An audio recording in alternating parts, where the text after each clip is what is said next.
ये कहानी एक छोटे से गांव के एक साधारण लड़के अजय की है। अजय को कहानियां लिखने का बहुत शौक था, लेकिन उसके पास एक सही कलम नहीं थी। एक दिन वह अपने दादाजी की पुरानी अलमारी में एक पुरानी कलम खोज निकालता है। अजय ने कलम उठाई और महसूस किया कि ये साधारण कलम नहीं थी। जैसे ही उसने कलम से पहला शब्द लिखा, एक चमक उसके चारों ओर फैल गई। अचानक उसके लिखे शब्द सच में बदलने लगे। उसने लिखा, आसमान में एक बड़ा पक्षी उड़ रहा है, और सचमुच एक विशाल पक्षी उसके घर के ऊपर उड़ने लगा। अजय हक्का बक्का रह गया। उसने सोचा, अगर यह सच में जादुई कलम है तो मुझे इसका सही उपयोग करना चाहिए। उसने अपने गांव की समस्याओं के बारे में सोचा। सबसे पहली समस्या थी पानी की कमी। अजय ने लिखा, गांव के कुएं में पानी भर गया।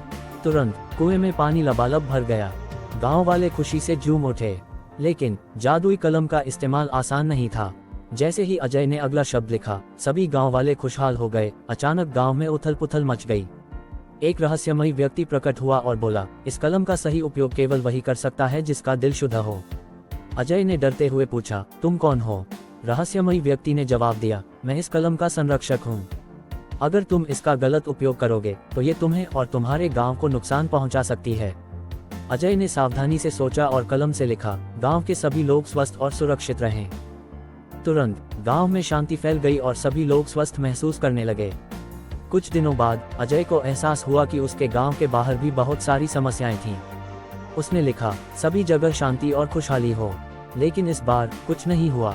अजय को समझ आया कि कलम का उपयोग केवल तभी सही हो सकता है जब वह अपनी मेहनत और ईमानदारी से लोगों की मदद करेगा।